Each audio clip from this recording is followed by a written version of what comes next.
Bienvenidos a Rumbo Constitucional. Hoy tengo el placer de estar con un directo amigo, el doctor Juan Carlos Benalcázar. Él es doctor en Derecho por la Universidad Nacional Autónoma de México.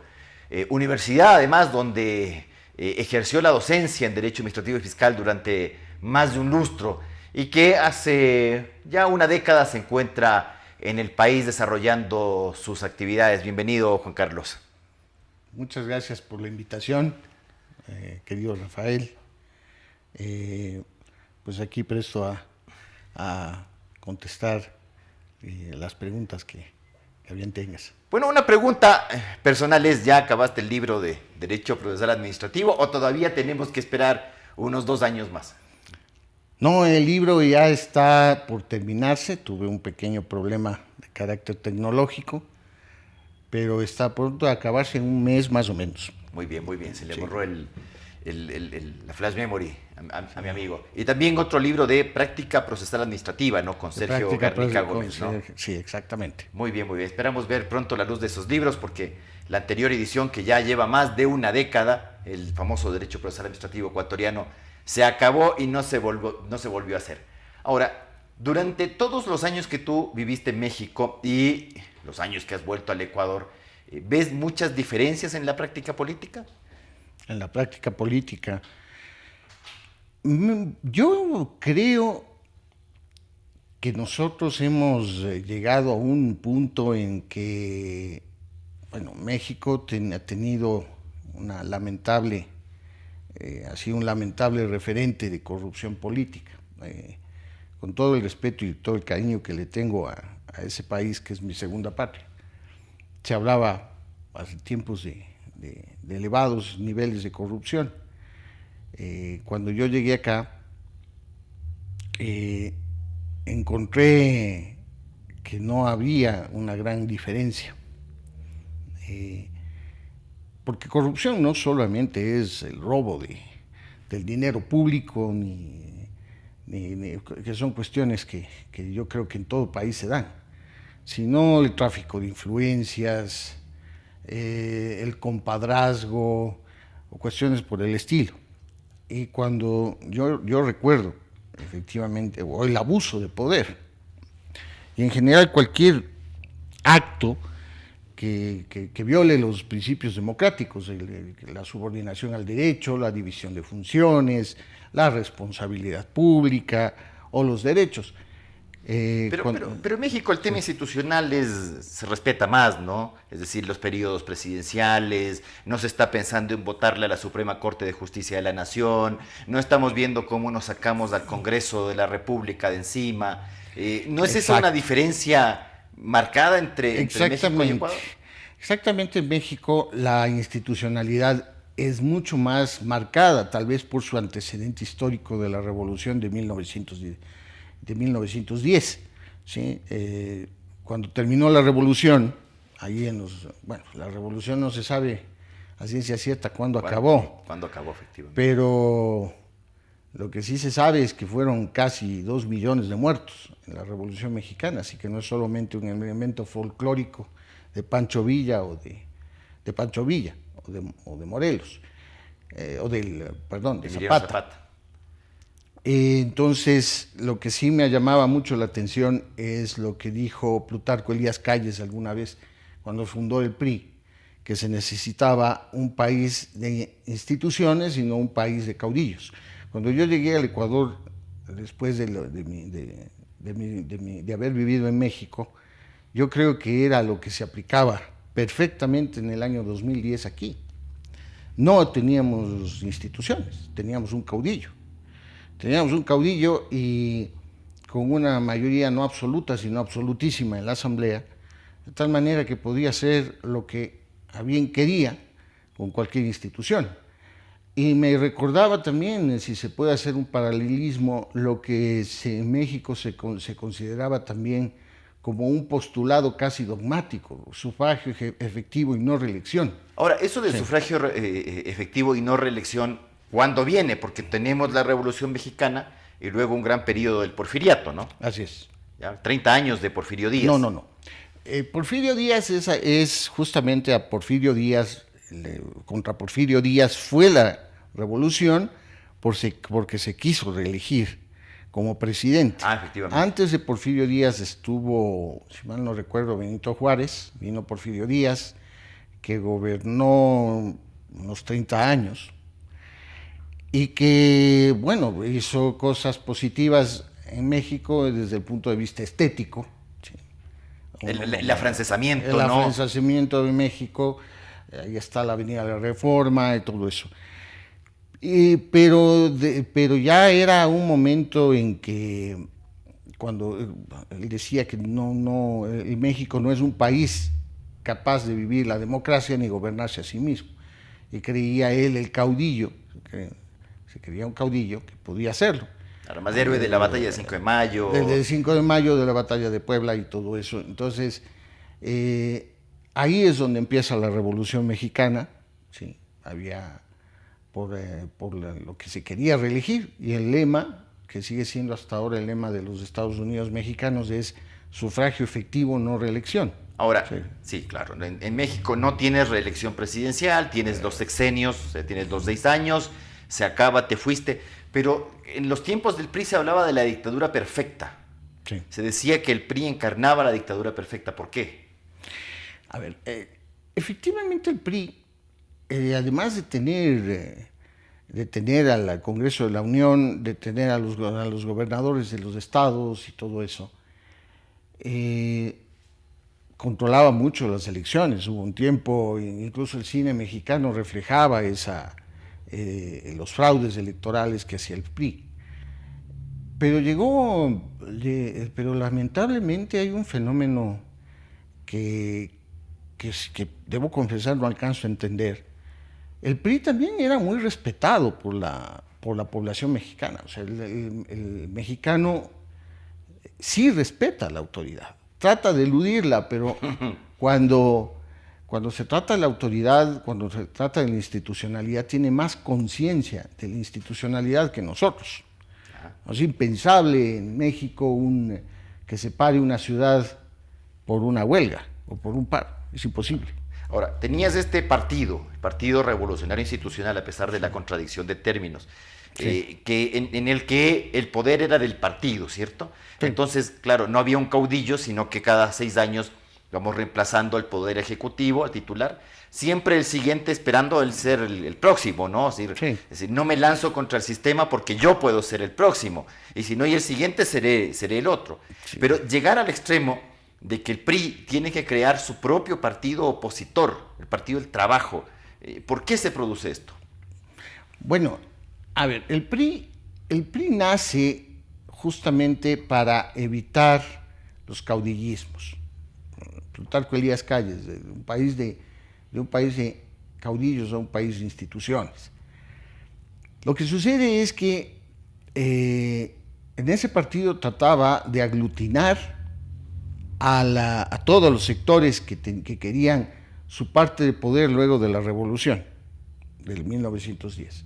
Ahí estaban los empresarios, había una ala de los obreros, ahí había una ala de los militares. Entonces era un partido muy aglutinante. Tal vez eso es lo que mucho explica su permanencia en el poder. Pero sí tuvo disidencias. De hecho, partidos de izquierda, por el Partido de la Revolución Democrática, el PRD, de Cuauhtémoc Cárdenas, es disidente del PRI. O sea, el PRD, el Partido de Revolución Democrática, sale del Partido de Sale por Cuauhtémoc Cárdenas, que compitió electoralmente. Muchas veces, ¿no? Muchas veces. Cuauhtémoc Cárdenas, el que no es verdaderamente, el que puede considerarse un opositor del PRI es el Partido de Acción Nacional, de tendencia de centro-derecha, que es el partido que en el año 2000 llega, luego de 70 años, llega por primera vez con Fox. Con Fox. Sí. Y luego con Felipe Calderón. Felipe Calderón, que fueron los 2 periodos que tuvieron, ¿no? Los 2 periodos que tuvieron.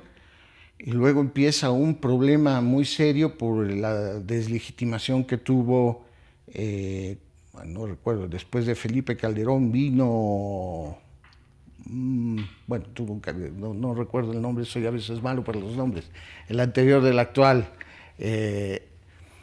que tuvo un desprestigio institucional terrible. no lo querían. Peña Nieto, en Peña Nieto no lo querían. Peña Nieto era como un actor, ¿no? Sí. Era muy bueno para decir las cosas en cámaras, ¿no? Además, Sí. su mujer era una actriz, ¿no? Ya, Exactamente. Una familia muy, muy televisiva, ¿no? Sí. Y decía algunas cosas muy bonitas, pero a veces te desconcertaba, ¿no? Sí. Algunas frases, se equivocaba del nombre de la capital de los estados. Era una figura bastante curiosa, Sí. muy peinado, un tipo además bien parecido, ¿no? Sí, ¿Ya? Y exacto. claro, pero sale Enrique Peña Nieto y llega nuestro amigo actual, pues que es como la antítesis, ¿no? Sí. Yo viví más del periodo. Peña Nieto era del PRI. Peña Nieto es el PRI. Ya. Peña Nieto es el PRI. Recupera el PRI esa cuestión, el poder. Y veamos, después de 70 años, después de que ha tenido muchos problemas, vuelve el PRI. Entonces, llama la atención. Los mexicanos quieren al PRI. Se puede decir que el PRI... ¿Quieren al PRI o se aburrieron del PAN? Porque, a ver, también Felipe Calderón, al que se le hacían derechamente, porque hay cosas muy curiosas, ¿no? En México, tú a los presidentes de la República les puedes decir cualquier cosa en vivo y en directo y en la prensa, acusarles de borrachos, de esto y el otro, y no te pasa absolutamente nada, ¿no? Incluso unas revistas muy... Proceso, por ejemplo, una revista Sí, muy famosa, Proceso. en que te dicen que los tipos están metidos en narcotráficos, te hablan del negociado. A nadie se le ocurre no censurar un medio de prensa, ¿no? Claro, pero depende de las épocas también. El 68 no se podía decir Ah, bueno, nada. pues el 68. Echeverría, ¿no? No. ¿Cómo es? El que hubo la matanza de Tlatelolco. Sí, sí. No, fue Echeverría. Bueno, No fue también. el anterior de Echeverría. Sí, perdón la mala memoria de los no, nombres además, que son. mejor olvidarse, ¿no? Sí. No, pero sí, hubo, ya después los mexicanos han empezado, por la matanza del 68 justamente, los mexicanos como que se bajaron, por la época de los hippies, la época de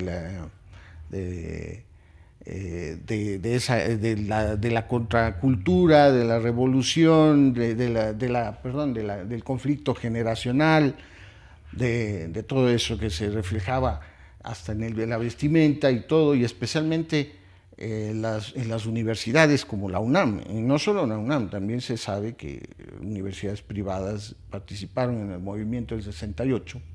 Famoso movimiento, Famoso ¿no? movimiento, pero eso fue una masacre de la Plaza de las Tres Culturas.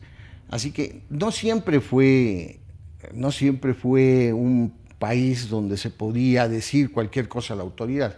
Actualmente ya la gente es mucho más crítica, tal vez eso... Bueno, Ardela Madrid, después del terremoto, sí, no quedó bien parado, ¿no? No quedó bien Lo parado. mismo Salinas de Gortari, que inició el neoliberalismo, pero con ciertas prácticas hasta cierto punto, no sé, gangsteriles, ¿no? Sí. Después la muerte de su propio candidato De Colosio. presidencial, claro, Luis Donaldo Colosio, viene Zedillo, luego dentro del PRI se hablaba de esto porque claro, la designación del presidente de la República, o sea, del candidato presidencial por parte del saliente, que le llamaban el dedazo, ¿no? Que Sí. además es una palabra con doble sentido, ¿no? El dedazo. Sí. Y vino Madrazo, y Madrazo, su famoso lema de campaña era dale un madrazo al dedazo, ¿no? O sea, utilizando su apellido y esta otra forma de ver cómo era el tema en México, porque en México se decía mucho de que el que elige no es el que vota, sino el que cuenta los votos, también se solía decir. Pero con la llegada del actual presidente de México,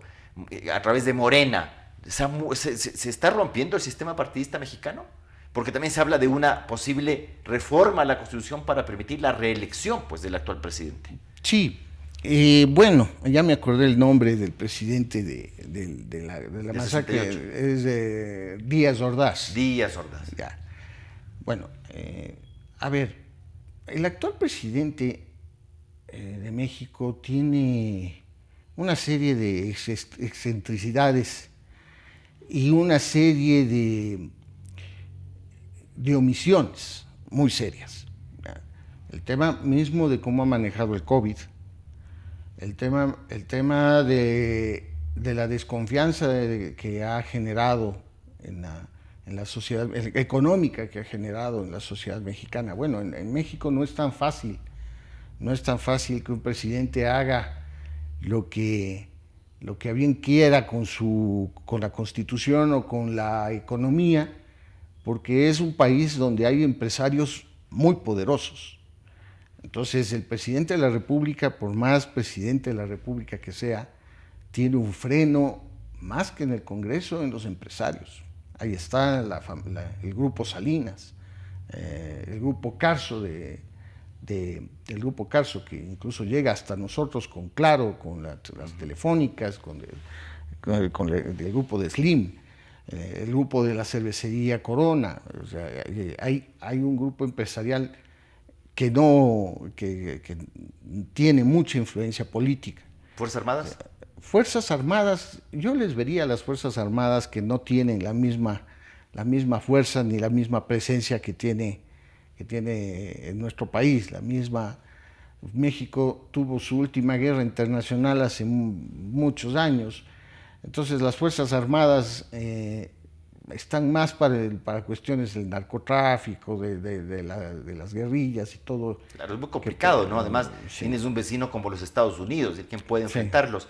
Y luego tu otro vecino es Guatemala, ¿no? Sí. Con esa famosa crisis de mediados del siglo pasado, ahí con los pesqueros, que parecía que iba a haber una guerra entre México y Guatemala, pero sonaba más bien a abuso. Pensé que sí, la Fuerza Aérea guatemalteca era mejor que la mexicana. Ahora, las Fuerzas Armadas mexicanas están desprestigiadas, en realidad, o sea, por el tema del narcotráfico, el tema ahora de Cienfuegos, pues militar que es traído de los Estados Unidos, también acusado de vínculos con el narcotráfico, que es poco y menos que rescatado por el gobierno. A ver, las Fuerzas Armadas mexicanas, yo creo que sí tienen una importancia social, pero no una influencia tan decisiva. Sí. O sea, están dentro del sistema, pero no influyen en el sistema. Pero no es que influyen en el sistema. Yo creo que más influye un empresario como es Carlos Slim o como el grupo Salinas que los militares. Ahora, encontrarse escándalos como el de Cienfuegos no es raro en México. Alguna vez alguien decía que era el paraíso de la impunidad, y mucho depende ahí de los intereses que haya. O sea, ¿qué habrá pasado? ¿Qué habrán dicho? Es del paraíso de la impunidad, decía. Yo no lo digo, yo respeto mucho a México, no soy mexicano, pero... Bueno, es tu segunda patria, tus hijas son mexicanas, sí. Has vivido muchos años allá, sí, notoriamente. Sí. Ahora el gran problema que México tiene, y repito lo que dicen los juristas del Instituto de Investigaciones Jurídicas de la UNAM, por ejemplo, el doctor Daniel Márquez, que había advertido desde hace mucho tiempo el peligro de que se convierta en una narcodemocracia. Fue lo que pasó con Cienfuegos, es una cuestión que refleja esa presencia del narcotráfico en la política. Es un mal mexicano notorio, evidente, no es secreto, ¿sí?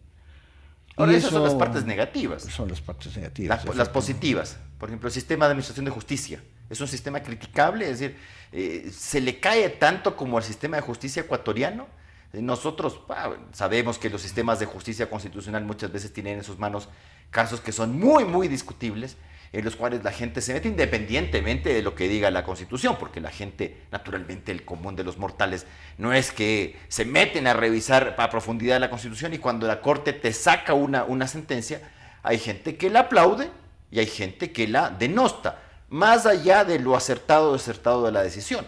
En México, bueno, tenemos a la Suprema Corte que hace las veces, ellos mismos se dicen que son un tribunal constitucional, les ha dado desde el año 2010 a decir somos un tribunal constitucional, no sé por qué lo dicen, pero lo dicen.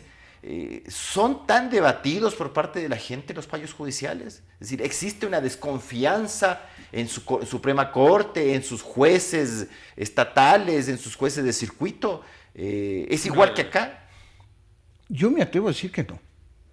A ver, un poco veamos en pastilla cómo funciona. En primer lugar, contestando a tu pregunta, Rafael, sí es el juez mexicano sí es más respetado que el nuestro. De hecho, Es cultural, ¿no? Sí. El juez mexicano es citado en los libros como referente, sus sentencias, las sentencias de la Corte. No se escapan las sentencias polémicas. No se escapan las sentencias polémicas algunas veces sobre temas ya muy delicados. ¿Ya? No se escapan. Ni se escapa como cualquier tribunal constitucional del influjo político. ¿Ya? Pero es mucho más respetada la Corte. ¿Y por qué respetada? El público que revise y que haga una comparación entre el currículum de uno de los jueces de la Suprema Corte de Justicia de la Nación y uno de los nuestros de la Corte Nacional o Constitucional, perdón. Toda comparación es odiosa, pero saquen sus propias conclusiones. Bueno, si nos vamos más atrás de la cervecera, mejor ni hablamos, ¿no? Mejor ni hablamos. Ya, claro, sí. O sea, estamos hablando verdaderamente de que la Corte tiene 11 jueces de carrera con un currículum de kilómetros, o sea, que podrías describir. Bueno, tienen también más gente, ¿no? Son 150 millones de habitantes. Sí. ¿Cuántos miembros de la Corte? 9, 7, 11 miembros. 11 miembros, todos catedráticos, todos con unas trayectorias pero increíbles. Pero también han existido excepciones, ¿no? Por ejemplo, ¿cómo se llama? Ferrer MacGregor no llegó a la Suprema Corte, ¿no? Ferrer MacGregor no llegó solo por la edad. Claro. Solo sí, por sí. la edad. Ya, y bueno, le dieron ahí una especie de consuelo, ¿no? Sí, pero Ferrer MacGregor yo no dudo que llegue a la Corte. Entendemos, ¿no? Aunque no se sabe, ¿no? Así. Sí, ahora, es complejo. Pero, ojo, a ver, tienen muchos más años. Si bien la Constitución mexicana tiene 500 reformas, sigue siendo la del 17. Así es. No estás hablando de que pasado mañana vas a cambiar la Constitución. Acá no sabemos, pues, siquiera si la Constitución 2008 pervivirá, pues, al año 2022 o 2023. Es decir, no estás hablando de constituyentes. Pero el tema del presidente, de que habla de una reelección y todas estas cuestiones, no puede llegar a romper esta cuestión y el día de mañana. Yo me atrevo a decir que no lo va a lograr. El tema del sufragio efectivo, no reelección, es algo que ha hecho carne en los mexicanos. Muy arraigado. Muy arraigado. Muy arraigado. Es como que quisiéramos cambiar a Guayaquil como capital de Quito, como capital de Ecuador. O sea, es algo muy arraigado, yo lo considero muy difícil. Y volviendo a la Corte, porque creo que no quedó completa la pregunta, la respuesta. Sí. La Suprema Corte de Justicia de la Nación Mexicana sí es un tribunal constitucional. El sistema es muy distinto al nuestro. Primero, no tenemos la legitimación, no es una acción popular como la nuestra, que puede cualquier persona. Solo puede proponer acciones de constitucionalidad, el 107 constitucional creo que es, el presidente de la República, el Congreso de la Unión, es decir, una institución. Es un sistema cerrado. Sí, es un sistema cerrado en donde una cuestión de constitucionalidad la puede presentar un funcionario, es decir, autoridades. Pero a través del amparo no puedes finalmente llegar a través de un sistema de control indirecto. No. El amparo es un sistema... Pero a llegar a poner en duda la ley a través del amparo. Claro. El amparo tiene una curiosidad, para nosotros tiene una curiosidad, es de interpartes. O sea, si Rafael Ollarte se queja del impuesto a la renta y descubre que es inconstitucional, presenta un amparo y le amparan a Rafael Ollarte, pero yo no presenté o no apoyé ese amparo. Entonces significa que si ganaste, a ti no te aplican el impuesto a la renta, pero a mí sí. Ya. Es de interpartes. Perfecto. Ahora, ¿qué es la razón por la cual aquí nuestro Tribunal Constitucional permanentemente decía no puedo pronunciarme sobre actos generales, justo por eso, ¿no? Sí. ¿Ya? Porque tendría que ser una excepción para usted y no para el resto. Exacto. En México es así. Entonces, hay un sistema muy especial. Además, por eso es lo que hay una vieja tradición. Cuando alguien promueve un amparo, se suman todos, tratan de que haya la mayor cantidad de personas, de tal manera que eso presione al Congreso de la Unión a derogar la ley que se considera inconstitucional. Sí. La Suprema Corte tiene facultad de atracción y en base a jurisprudencia es lo que las normas se derogan. No es lo mismo que el control de constitucionalidad de las leyes. Ahora ahí también hay algunas curiosidades, o sea, si es que una declaratoria de inconstitucionalidad necesita votos, si tiene más de 7 votos es erga omnes, si no, tiene algunas modulaciones o algunas cuestiones. O sea, es un sistema... Sí, es un sistema muy complejo, ¿no? Muy También complejo. el tema de lo que llega a la sala plena de la Suprema Corte, que además se llama así, ¿no? No es Corte Suprema, sino Suprema Corte, Suprema ¿no? Corte de Justicia de la Unión. Sí. Bueno, doctor Benalcázar, nos quedamos cortísimos con este tema. Espero que a nuestros amigos les interese este asunto, que cuando vayan a México, que además es un país muy visitado por los ecuatorianos Así y que es. curiosamente tiene mucho influjo en Ecuador, ¿ah? Es Sí. una cosa muy rara, ¿no? Culturalmente Es decir, mucho. Exactamente, es decir, nosotros no lo vemos porque estamos dentro del bosque, pero afuera el Ecuador está, no sé por qué, culturalmente muy influido por el tema mexicano. Nos gusta la comida mexicana, hasta el Chavo del Ocho, El mariachi. Exactamente, el mariachi es una cosa tequila. muy de acá. Estamos muy lejos y nunca he tenido yo claro por qué nos ha influido tanto México. No sé si la televisión o cosas por el estilo. Espero tenerte aquí en una próxima oportunidad para que sigamos hablando y sigamos haciendo esta comparación México-ecuatoriana. Cada uno de nuestros países tiene sus cosas buenas, pero también hay que hablar de las otras, ¿no? No hay que ignorarlas para mejorar. Te agradezco mucho, Juan Carlos. Y con Muchas ustedes gracias, será Rafael. hasta la próxima semana.